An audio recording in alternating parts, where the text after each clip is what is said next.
What is Formula One?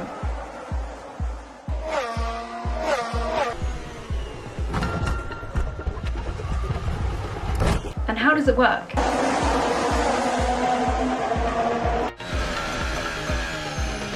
Well, let's find out.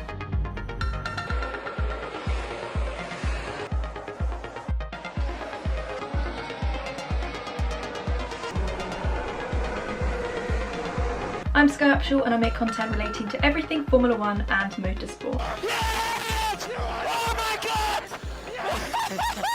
So let's start off. In Formula One, there are 20 drivers divided into 10 teams. That's 2 drivers per team. The 10 teams are Red Bull, Mercedes, McLaren, Aston Martin, Ferrari, AlphaTauri, Alfa Romeo, Haas, Williams and Alpine. And the 20 drivers are Max Verstappen, Sergio Perez, Lewis Hamilton, George Russell, Lando Norris, Oscar Piastri, Fernando Alonso, Lance Stroll, Charles Leclerc, Carlos Sainz, Yuki Tsunoda, Daniel Ricciardo, Valtteri Bottas, Zhou Guanyu, Kevin Magnussen, Nico Hülkenberg, Alex Albon, Logan Sargent, Pierre Gasly and Esteban Ocon. Each team also has their own team principal. This is the person responsible for managing the Formula One team. They're responsible for overseeing all aspects of the team's operations, from hiring and managing drivers to overseeing technical development and managing relationships with sponsors and stakeholders. Some team principals that you might know are Christian Horner for Red Bull, Toto Wolff for Mercedes, Andrea Stella for McLaren, Gunther Steiner for Haas and Frederic Vasseur for Ferrari. So what makes Formula One really unique is the fact that the cars are designed specifically by each team. Let's compare Formula One to some of its, let's say, cousin races. We've got NASCAR and IndyCar. The American cousins, of course. Now NASCAR is nothing like Formula One because that's an enclosed car that goes round in an oval shape over and over. Now IndyCar is a little similar with its open wheel and open roof single-seater cars, plus they race on similar circuits being a very unique shape. So here's the difference between IndyCar and Formula One. Unlike Formula One, the Indy cars run the same chassis and aerodynamic kit, with power coming from one of 2 engine manufacturers, Honda or Chevrolet. Whereas in Formula One, every team has to build their own car from scratch, meaning all the cars are completely different, although they might look very similar. In Formula One race consists of multiple laps. The amount of laps that they do is determined on how long the actual tracks are because they're all different. Most of the time they do as many laps as needed to get to 305 kilometers of race distance. But a lot can happen in Formula One races, maybe delays or even having the race stopped. They have a time limit of 2 hours, whether or not they got to that final race distance or not. There are 23 rounds this year in 2023 and there will be 24 rounds next year in 2024. Rounds are the weekends of racing. I'll add in now that there are actually 2 types of race weekends. There's the standard race weekend, which we've been using for many years, and there's a brand new weekend called the sprint race weekend. Only 6 of the 23 rounds are actually sprint race weekends this year. Let's have a look at the format of each weekend.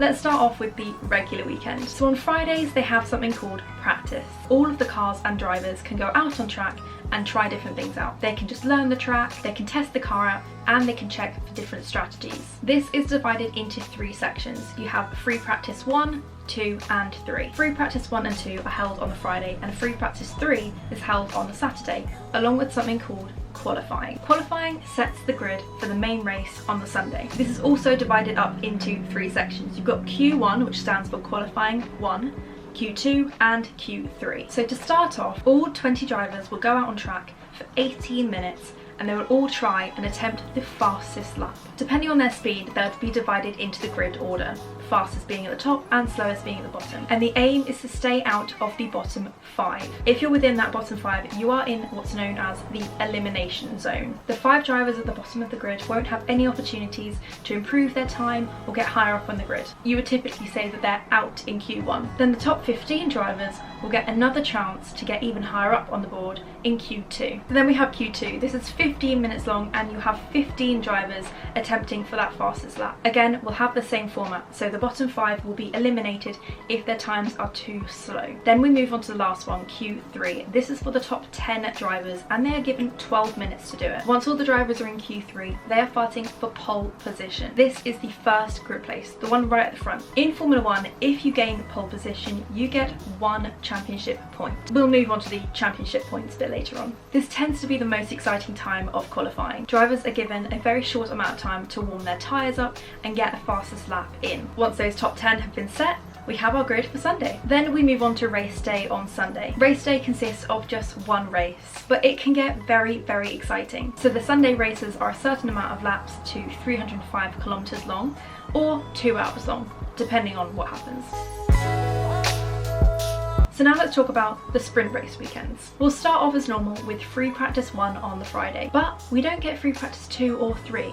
Instead, on Friday, we get qualifying for the Sunday race. Then on Saturday, it's sprint day. We start out with something called the sprint shootout, and that is effectively the qualifying for the sprint race. It's a very similar format, but with some changes. So it's still divided into 3 sections. We've got SQ1, which is sprint qualifying 1, SQ2 and SQ3. SQ1 is just 12 minutes long. That's the same time as Q3, the last qualifying session for the first sprint qualifying. SQ2 is 10 minutes long and SQ3 is just 8 minutes long.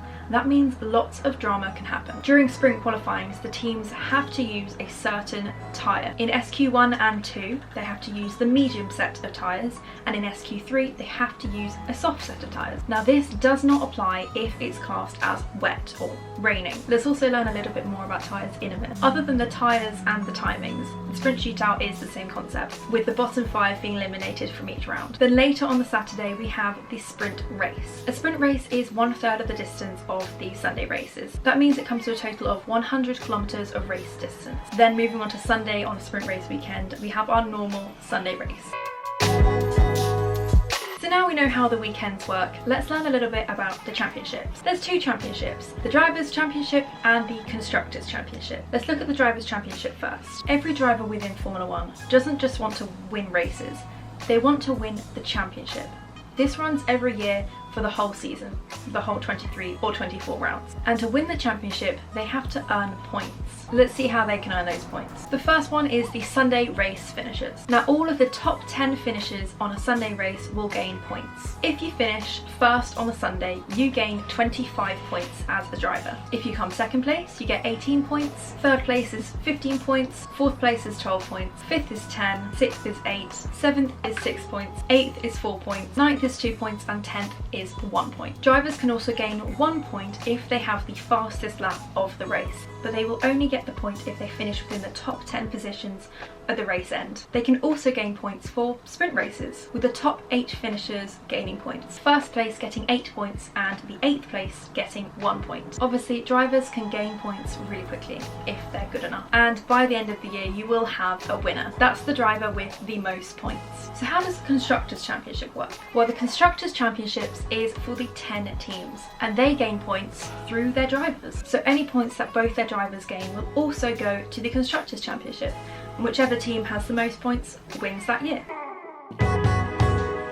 So now let's talk about tyres. There's slick tyres and wet tyres. Let's start off with looking at slicks. Slick tyre basically means that the tyre is completely smooth and has no grooves in it at all. Within the slick tyres there are 5 compounds. Compound 1, 2, 3, 4 and 5. C1 is the hardest of the tyre compounds and C5 is the softest of the tyre compounds. Within each race weekend, Pirelli, which is the tyre manufacturer, will pick out 3 of the 5 tyre compounds to use that weekend. They then call that the hard tyre, the medium tyre and the soft tyre. And you can identify that by looking at the colour on the rim of the wheel. The hard tyre is always white, the medium tyre is always yellow and the soft tyre is always red. There are 2 other types of tyres used within Formula 1 and they are the wet tyres. We've got intermediate tyres and full wets. These tyres have grooves in them, meaning they're much safer for wetter weather. The intermediate tyres are used in more of a drizzle circumstance and the rim of the wheel is green, and the full wet tyre is used when it's really raining and the rim of the tyre is blue. Let's just mention about tyre blankets. Now you'll be hearing this word go around a lot. Drivers and teams want the tyres to be warm when they go on track. You'll notice that in formation laps and qualifying, the drivers may be swerving side to side on the track. This is so that they can warm their tyres up. So when the car is stopped or in the garage about to go out, they'll cover the tyre with the blanket, which will keep the tyres up to 70 degrees Celsius. Let's talk about flags and safety cars. There are two main flags that you guys will need to know. That's the yellow flag and the red flag. Let's start with yellow. Yellow flags are waved during races or qualifying when the driver needs to slow down. The drivers have to drive at a speed limit of 60 km/h. That's really slow for a Formula 1 car that can go over 370 km/h. The yellow flag can be waved in sectors or can involve a safety car. So a Formula 1 track is divided up into 3 sectors. So let's say a yellow flag has been waved in sector 1. This means that the drivers only have to go slow in that one single sector. There are actually 2 options for safety cars: full on-track safety car or a VSC.